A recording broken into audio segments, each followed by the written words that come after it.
there was no surprise from the findings of the report. If you've been following at all what UNRWA, the UN agency, has been doing in Gaza, but also in the West Bank, in Jordan, in Lebanon, and Syria over the past many years, ever since it was created in the aftermath of the Second World War and the creation of the State of Israel. So we know that the agency is indispensable. In fact, it's the only service provider in the Gaza Strip.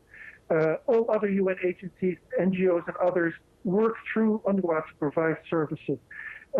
There are allegations. Israel has made clear allegations about the neutrality of this organization, that in fact it has violated that principle of neutrality. It has accused UNRWA of having some staff members who were involved in the attacks on October 7th of last year. None of that has so far been proven true. And in fact, Israel so far has not provided any evidence of these claims. Yeah. At the same time, you know, the UN pointed out that they could still work to create greater neutrality. We saw Australia cut funding, Germany cut funding. We have both restored that funding now. How critical is it that other countries resume support of UNRWA now? Well, fortunately, some countries that I think unconscionably cut their funding, suspended their funding a couple of months ago, have now resumed their funding. Unfortunately, the country that gives most, the United States, has stopped permanently, or at least, you know, the latest bill passed is going to be for the next year. There is no funding coming from the United States, and we're talking about really the bulk of the funding. So the agency is in very dire straits. It can sustain itself for another 2 or 3 months. And after that, we'll have to see if anyone else steps in to make up the difference. Yeah. Joost, let's move to some other issues. There was a lot of tension brewing last week between Israel and Iran. Do you think that has calmed down for the moment? Well, what happened last week was really very dangerous for the world. And it has calmed down for now. But we saw for the first time direct attacks by these two countries on each other's territory, and this is unprecedented. So, and if it happens again, it is everybody's, you know, it's everybody's guess whether it can be contained.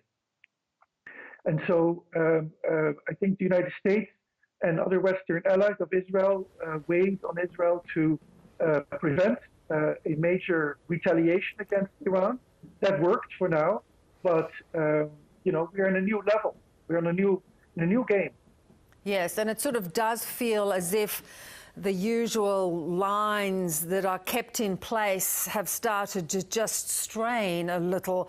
You know, what would it take to really see this broadening a lot more and running out of control? You know, any miscalculation, any miscommunication, any mistake when a missile or a part of a missile lands on a civilian area and kills a lot of civilians could change everything. And so, and that is really could happen now, could happen tomorrow, could happen in a month. It's unclear.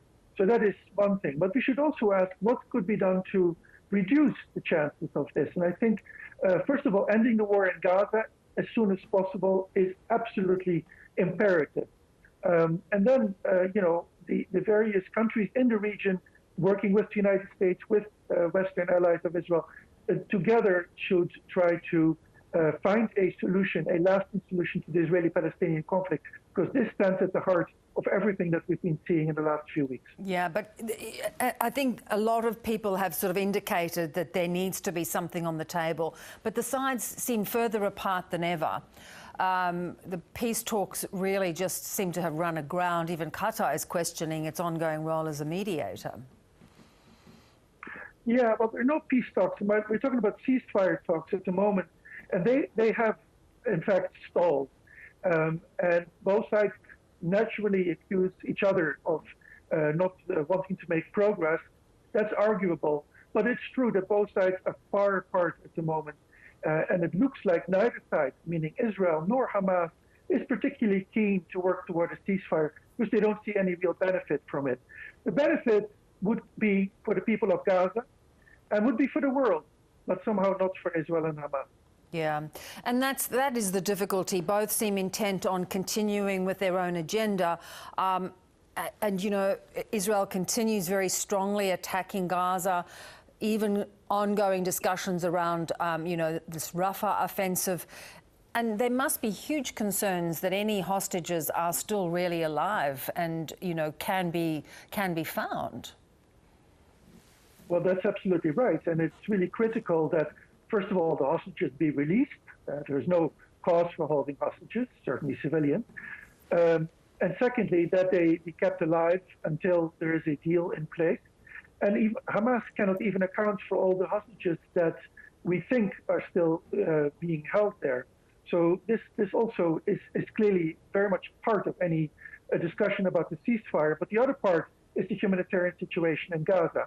The population of 2.2 million is facing famine, is already in a situation of starvation. This also needs to be addressed urgently, regardless of any deal. Yeah. Joost, really appreciate your thoughts on this. Thanks for your time. Thank you so much.